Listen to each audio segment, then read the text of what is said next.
आज हम बीए पाठ प्रथम के विद्यार्थियों के लिए भारतीय समाज व्यवस्था की एक और अद्भुत विशेषता वर्ण व्यवस्था पर बातचीत करते हैं। वर्ण व्यवस्था भारतीय सामाजिक संगठन के मौलिक तत्व के रूप में पाई जाती है।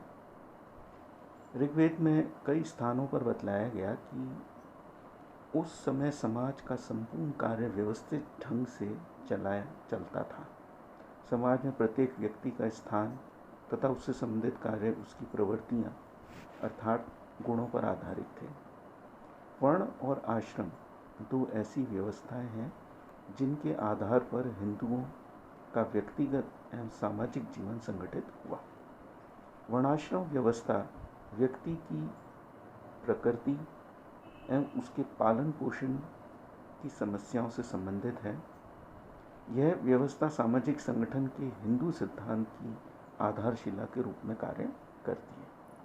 भारतीय विद्वानों ने वर्णाश्रम व्यवस्था के रूप में ऐसी अनोखी व्यवस्था को जन्म दिया जिसमें समाज व व्यक्ति दोनों को समान रूप से महत्व मिले। वे इस तथ्य से पूर्णतः परिचित थे कि समाज का विकास व्यक्ति के विकास के लिए आवश्यक है और इसकी समुचित सुविधाओं के उपलब्ध होने पर ही समाज व्यवस्था स्थायित्व प्रदान कर सकती है। इन्हीं दो लक्ष्यों को ध्यान में रखते हुए वर्ण व्यवस्था एवं आश्रम व्यवस्था का निर्माण किया गया।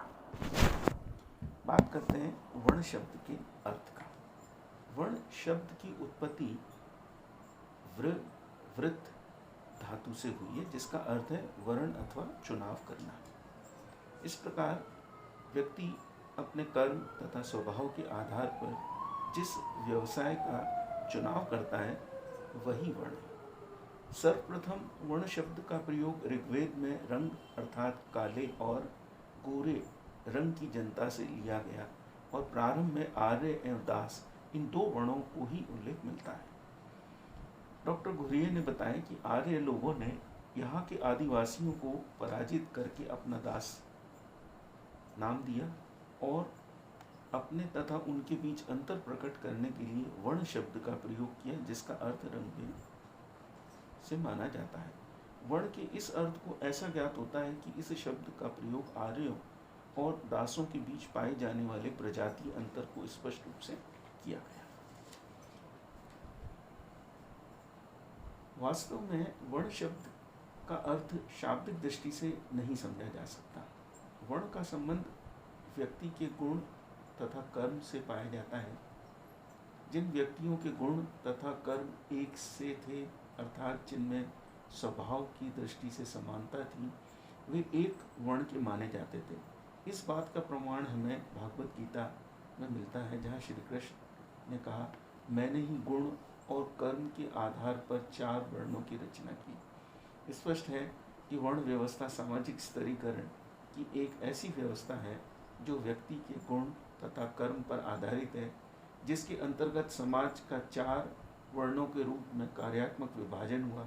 समाज के सभी कार्यों को सुचारू रूप से चलाने के उद्देश्य से व्यक्तियों की स्वाभाविक प्रवृत्तियों को ध्यान में रखते हुए विभिन्न समूह अर्थात 4 वर्णों में विभाजन किया गया। प्रत्येक वर्ण अपने कार्य को पूर्ण करता हुआ सामाजिक उन्नति में योग देता है। अब बात करते हैं विभिन्न वर्णों के धर्म की, ड्यूटीज ऑफ वेरियस वर्ण।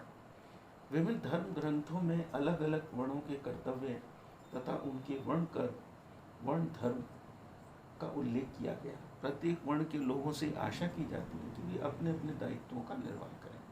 वर्ण धर्म पर विचार करने से स्पष्ट हो जाता है कि वर्ण व्यवस्था श्रम विभाजन की एक ऐसी सुनियोजित व्यवस्था थी जिसके द्वारा सभी प्रकार के कार्यों को विशेष ज्ञान के आधार पर पूर्ण करने का प्रयत्न किया गया।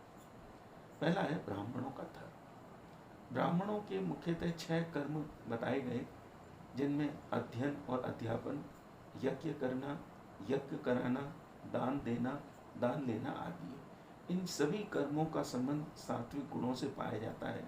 सात्विक गुणों की प्रधानता के कारण ही ब्राह्मण को सबसे उच्च प्रस्थिति प्रदान की गई। भीष्म के अनुसार ब्राह्मण का मुख्य कर्तव्य पढ़ना, आत्मनियंत्रण करना, तप का अभ्यास करना आदि आदि माना गया।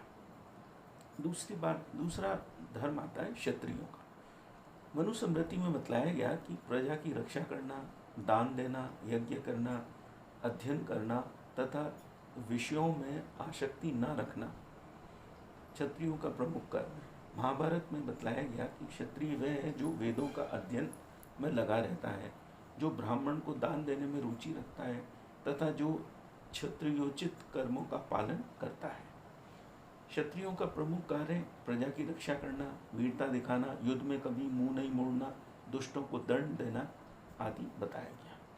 तीसरा धर्म वैश्यों का धर्म बताया गया। महाभारत के अनुसार वेदों के अध्ययन से संपन्न होकर व्यापार, पशुपालन तथा कृषि कार्य से अन्न का संग्रहण करने में रुचि रखने वाले को वैश्य माना गया। वैश्य के कर्तव्य के संबंध में मनुस्मृति में बतलाया गया कि पशुओं की रक्षा करना, दान देना, कृषि करना उनका प्रमुख कार्य है। गीता में बतलाया गया कि कृषि, गौरक्षा और व्यापार वैश्यों का प्रमुख कर्म है। चौथा धर्म है शूद्रों का धर्म। शूद्र का केवल एक ही धर्म माना गया है और वह है अन्य 3 वर्णों की बिना ईर्ष्या भाव के सेवा करना। शूद्रों के लिए यह भी बतलाया गया कि जहाँ तक संभव हो उसे किसी ब्राह्मण के सेवक के रूप में कार्य करना चाहिए। शूद्र के लिए अध्ययन करना, अन्य वर्णों के व्यवसायों को अपनाना, धन का संग्रह करना वर्जित बतलाया गया। शूद्र का प्रमुख कार्य अपने स्वामी की स्वार्थ रहित भाव से सेवा करना। जहाँ शूद्रों का कार्य अन्य वर्णों की सेवा करना है, वहीं अन्य वर्णों का यह दायित्व है कि वे शूद्रों की आवश्यकता की पूर्ति करें। अब बात आती है वर्ण व्यवस्था का महत्व, इम्पोर्टेंस ऑफ वर्ण सिस्टम। इस व्यवस्था ने व्यक्ति को कर्तव्य पालन की प्रेरणा प्रदान करने में महत्वपूर्ण कार्य किया। इसके द्वारा व्यक्तियों को यह विश्वास दिलाया गया कि जो व्यक्ति अपने वर्ण धर्म का पालन करेगा उन्हें दूसरे जन्म में उच्च सामाजिक स्थिति प्राप्त होगी। इस व्यवस्था ने समाज को विभिन्न खंडों में बांटने की बजाय उसे संगठित बनाए रखने का प्रयास किया, पारस्परिक अंतर्निर्भरता को प्रोत्साहन किया। निम्नलिखित आधारों पर वर्ण व्यवस्था के समाजशास्त्रीय महत्व को स्पष्ट किया जा सकता है। नंबर 1, इस व्यवस्था ने लोगों को वर्ण धर्मानुसार अपने अपने कर्तव्य पालन की प्रेरणा दी, उन्हें अपने उत्तरदायित्व के प्रति जागरूक बनाया। इसके अंतर्गत विभिन्न वर्णों के अलग अलग कार्यों का निर्धारण कर लोगों को एक दूसरे के क्षेत्रों में हस्तक्षेप करने से रोका, अनावश्यक प्रतियोगिता पर नियंत्रण लगाकर उन्हें संघर्ष से मुक्त किया। दूसरा अगली बात, यह श्रम विभाजन और विशेषीकरण की एक अद्वितीय व्यवस्था है। बाल्यकाल से ही व्यक्ति अपने पारिवारिक पर्यावरण में व्यावसायिक प्रशिक्षण प्राप्त कर विशेषीकृत ज्ञान का लाभ उठा सकता है। विभिन्न वर्णों में सभी प्रकार के कार्य बांटकर समाज को प्रगति की ओर बढ़ाया जा सकता है। तीसरा है वर्ण व्यवस्था एक ऐसी लचीली व्यवस्था रही जिसके अंतर्गत व्यक्ति को अपने गुणों तथा कर्मों के आधार पर अपनी सामाजिक परिस्थिति को उन्नत करने का अवसर प्रदान किया गया। इसमें व्यक्ति को अपने गुण तथा कर्म के आधार पर वर्ण परिवर्तन का सुअवसर भी प्राप्त होता है। स्पष्ट है, नियंत्रित गतिशीलता के आधार पर इस व्यवस्था ने सामाजिक प्रगति में महत्वपूर्ण योगदान दिया। 4th पॉइंट आता है सामाजिक व्यवस्था समता की नीति पर आधारित है। वर्ण व्यवस्था के अंतर्गत समाज को 4 वर्णों के रूप में कार्यात्मक विभाजन के आधार पर बांटा गया, परंतु प्रत्येक वर्ण की सेवाओं को सामाजिक दृष्टि से समान महत्व दिया गया। विराट पुरुष के शरीर के विभिन्न अंगों से 4 वर्णों की उत्पत्ति यही प्रकट करती है कि प्रत्येक अंग के पृथक पृथक कार्य होते हुए भी कार्यात्मक दृष्टि से सभी का समान महत्व है। 5वां पॉइंट है इस व्यवस्था के अंतर्गत विभिन्न प्रजाति समूह रक्त की शुद्धता को बनाए रख सकें। अलग अलग वर्ण के रूप में संगठित होने से विभिन्न प्रजातीय समूहों का एक और रक्त की शुद्धता बनाए रखने का अवसर मिलता है। दूसरी ओर अपनी अपनी सांस्कृतिक विशेषताओं को सुगमता से पीढ़ी दर पीढ़ी हस्तांतरित करने का अवसर मिलता है। 6वां पॉइंट है वर्ण व्यवस्था का महत्व इस दृष्टि से भी है कि इसने समाज में शक्ति संतुलन बनाए रखने में योगदान दिया। इस व्यवस्था के अंतर्गत यह प्रयत्न किया गया कि विभिन्न शक्तियों कुछ व्यक्ति या उनके समूह विशेष में केंद्रित ना हो जाएं। समाज में 4 प्रकार की शक्तियाँ पाई जाती हैं: शास्त्र या ज्ञान शक्ति, शस्त्र या सेना बल, अन्न या संपत्ति और सेवा या श्रम। यदि ये सभी शक्तियाँ कुछ ही व्यक्तियों या उनके किसी विशेष समूह में केंद्रित हो जाए तो समाज में अत्याचार बढ़ेगा। इन शक्तियों से युक्त समूह में अहंकार तथा निरंकुशता की वृद्धि होगी। यही कारण है कि वर्ण व्यवस्था में चारों शक्तियों और पुरस्कार पृथक रखे गए। उपरोक्त वर्णन से स्पष्ट है कि वर्ण व्यवस्था एक अत्यंत विकसित सामाजिक व्यवस्था का उदाहरण प्रस्तुत करती है, जहाँ सामाजिक प्रगति हेतु सभी व्यक्तियों को अपनी शक्तियों व योग्यताओं को उपयोग में लाने का समुचित अवसर दिया गया।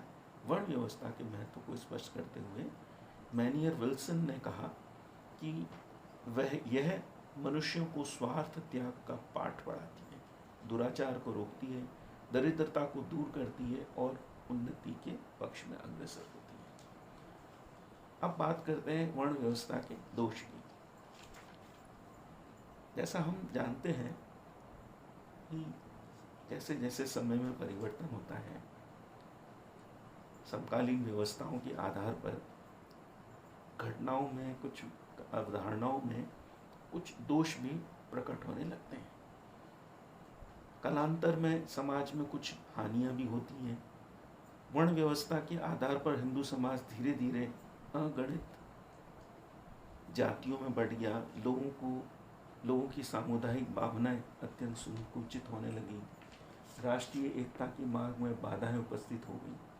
परिणाम स्वरूप विदेशी आक्रमणकारियों ने भारत को पददलित कर यहाँ सैकड़ों वर्षों तक शासन किया। इसी वर्ण व्यवस्था ने आगे चलकर अस्पृश्यता को जन्म दिया।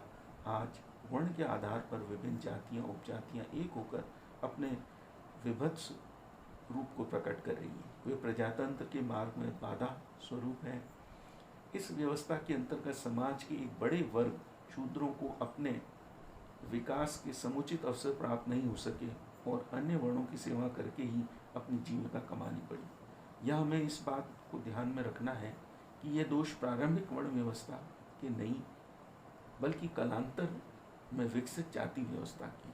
वर्ण व्यवस्था ने जो वास्तव में समाज को अनेक संघर्षों से बचाया, विभिन्न वर्णों को धर्मानुसार अपने पृथक पृथक कर्तव्य पालन करने हेतु प्रेरित किया, आध्यात्मिकता को प्रोत्साहन एवं विभिन्न वर्णों में पारस्परिक सहयोग को बल दिया। आज वर्ण व्यवस्था एक सैद्धांतिक व्यवस्था मात्र है और अब इसका स्थान जाति व्यवस्था ने ले लिया।